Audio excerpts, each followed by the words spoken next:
Hello everyone, NEET का result आ गया है और हमारे साथ सर्वेश बैठे हैं आपकी जर्नी शेयर करने के लिए। बताएं सर्वेश, कैसी रही आपकी जर्नी? कुछ पहले अपने बारे में बताएं, जर्नी की शुरुआत कब सोचा था आपने डॉक्टर बनने के बारे में? डॉक्टर तो बनना बहुत पहले ही सोचा था, शायद 6 में होऊंगा तभी सोचा था। अच्छा, और बचपन से सोचा गया है डॉक्टर बनने के लिए। हाँ। ये इम्पोर्टेंट है। आप अपने सपनों की शुरुआत जो है ना अर्ली स्टेज में करते हैं तो सबसे बेहतरीन होता है, रिजल्ट पाने की संभावना 100% होती है। एग्जाम्पल सामने है, आगे बताइए। उसके बाद फिर जब 11th 10th पास किया तो पहले यूट्यूब से पढ़ता था लक पांडे सर से। बढ़िया।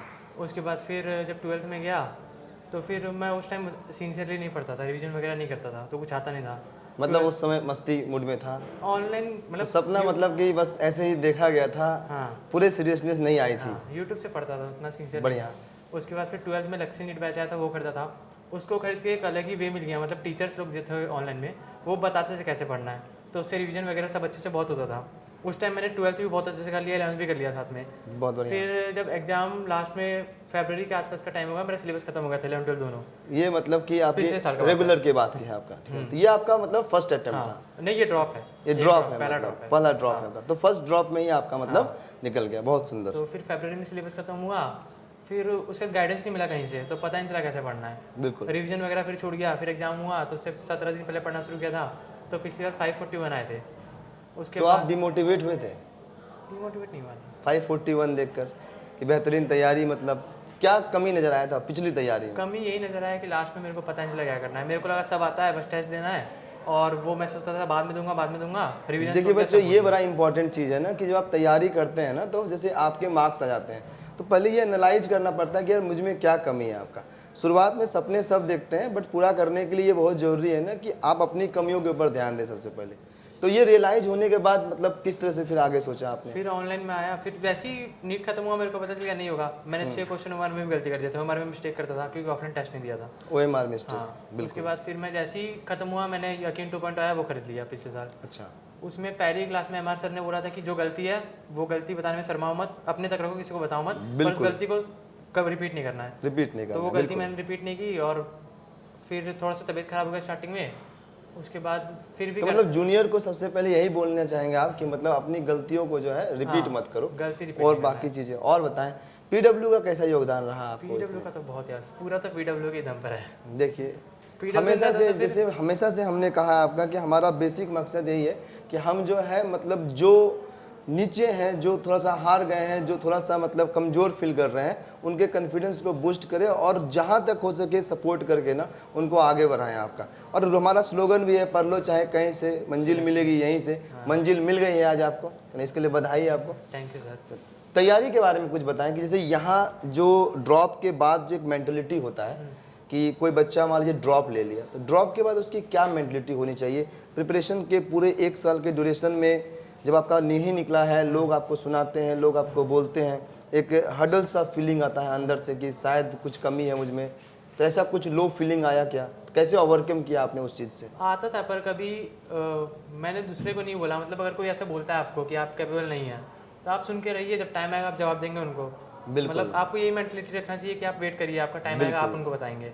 ये इंपॉर्टेंट पॉइंट है, इसको नोट करना चाहिए आप सबको। सभी लोग, सभी नए बच्चे ना जो प्रिपरेशन कर रहे हैं रुक कर, ड्रॉप लेकर, वो इस बात को पूरा ध्यान रखें। ये बहुत बड़ी बात है आपका कि आप बोलने दीजिए जिनको जो बोलना है आपका। इंपॉर्टेंट ये है कि आप अपने मंजिल की तरफ बढ़ते रहें, लगातार लगे रहें आपका। पेरेंट्स ने नहीं बोला, पेरेंट्स बोलते तो कोई फर्क पड़ता, दूसरे बोलते थे उससे फर्क नहीं पड़ता था।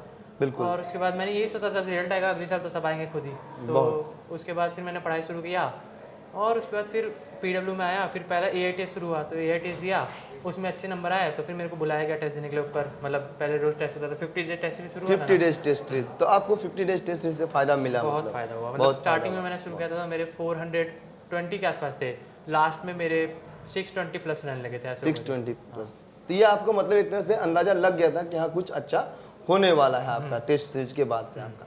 फिर आगे की क्या जर्नी के बारे में सोचे हैं? आगे वही कॉलेज लेना है सर, और जो कॉलेज मिल जाए। अभी तो टीचर लोग से बात करना है कौन सा कॉलेज लेना है। बिल्कुल, काउंसलिंग करना है बेसिकली। काउंसलिंग करना है, उसके बाद फिर जो कॉलेज मिल जाए उस कॉलेज में पढ़ना है सर। बिल्कुल, हाँ पढ़ना तो यही, पढ़ाई अभी खत्म नहीं होती, जर्नी जो है ना हमेशा चालू रहता है। जर्नी के क्या है ना कि अभी आपका यहाँ पे हमारे साथ जो है ना, जो जर्नी यहाँ पे शुरू हुआ है, ये जर्नी जब तक आप एक बेहतरीन सर्जन नहीं बन जाएंगे, समाज को एक बेहतरीन सर्जन नहीं मिल जाएगा ना, तब तक ये जर्नी चालू रहेगा। और आगे जो आने वाले जनरेशन है जो ड्रॉप लेते हैं, जो वो समस्याएं फील करते हैं, क्या लगता है कौन कौन सी समस्याएं फील करते हैं और उनको क्या सलाह देना चाहेंगे तैयारी करने के लिए? बच्चों को सबसे पहले रिवीजन करते रहना चाहिए। रिवीजन नहीं करते छोड़ना रहना चाहिए, बिल्कुल रिवीजन मोस्ट इंपॉर्टेंट है बच्चों, हमेशा। देन नेक्स्ट उसके बाद फिर टेस्ट बहुत देने चाहिए। टेस्ट हमेशा ही देना चाहिए। टेस्ट क्या होता है ना कि वो आपके कॉन्फिडेंस को बूस्टअप वो करता भी है। ऑफलाइन देना चाहिए। ऑफलाइन टेस्ट देना चाहिए, ये इंपॉर्टेंट है। अच्छा, ऑफलाइन टेस्ट ही क्यों, मतलब इस फोकस के ऊपर कुछ खास? क्योंकि ऑफलाइन में ओएमआर अपने हाथ से भरना होता है। ऑफलाइन में ओएमआर, मतलब ये आप भी मानते हैं कि ओएमआर जो है ना, वो ओएमआर का जो फिलिंग करने का पैटर्न है ना बच्चों, वो आप ऑफलाइन टेस्ट के थ्रू ज़्यादा बढ़िया से कर सकते हैं आपका। और मतलब आपके सामने एग्जाम्पल है एक जर्नी का, और इस एग्जाम्पल से आप ये सीख ले सकते हैं कि क्यों ऑफलाइन मोस्ट इंपॉर्टेंट है, खासकर प्रैक्टिस पॉइंट ऑफ व्यू से आपका। जी, और क्वेश्चन बहुत सारे प्रैक्टिस करने चाहिए। क्वेश्चंस बहुत सारे प्रैक्टिस करनी चाहिए। इतने कर लो कि जब एग्जाम में बैठो तो क्वेश्चन देख के लगे ना कि ये क्या आ गया, मतलब सब आता हो ऐसा बैठो। बिल्कुल, मतलब इतने ज़्यादा प्रैक्टिस कर लीजिए कि आपका जो है एग्जामिनेशन में पेपर के प्रति जब आए तो आपको बिल्कुल डर लगे ही नहीं, लगे बिल्कुल नॉर्मल एग्जाम है आपका। और बहुत सुंदर। और एग्जाम में बस सिली मिस्टेक नहीं करो तो बहुत अच्छे नंबर आ जाएंगे। एग्जाम में सिली मिस्टेक नहीं करना है आपका, बहुत बढ़िया। तो सर्विस ये तो बहुत शानदार रहा था। आने वाले फ्यूचर में जो है बेसिकली समाज को एक बहुत शानदार डॉक्टर मिलने वाला है, और मतलब अल्टीमेटली लास्ट में तो यही कहना चाहेंगे आपका कि आप बिल्कुल इसी तरह से आगे बढ़ते रहें, है ना, और समाज का सेवा करते रहें आपका। All the very best. तो बच्चों यहाँ से ना आप देखिए एक शानदार जर्नी जो है ना, जो बिल्कुल जब आप कोई शुरुआत करते हैं ना, सिक्स स्टैंडर्ड से आपने शुरुआत किया, 6th स्टैंडर्ड का जर्नी है। शुरू में ना बच्चे ना नॉर्मलाइज ड्रीम देखते हैं कि हाँ ठीक है यार, हम डॉक्टर बन जाएंगे, हम इंजीनियर बन जाएंगे, बट उस ड्रीम को पूरा करने के लिए जिस दिन आपके पास ना सीरियसनेस आएगा ना बच्चा, उसी दिन आप बेहतरीन कर पाएंगे आपका। तो यहाँ एग्जाम्पल है, जैसे ही सीरियसनेस आता आप बेहतरीन कर सकते हैं। आप भी इस एग्जाम्पल से सीख लें और आगे बढ़ें, ड्रॉप लें, जो भी गलतियां बताई गई हैं बड़ों के द्वारा उसको आप सीखें और आगे बढ़ते रहें। धन्यवाद, थैंक यू सर्विस।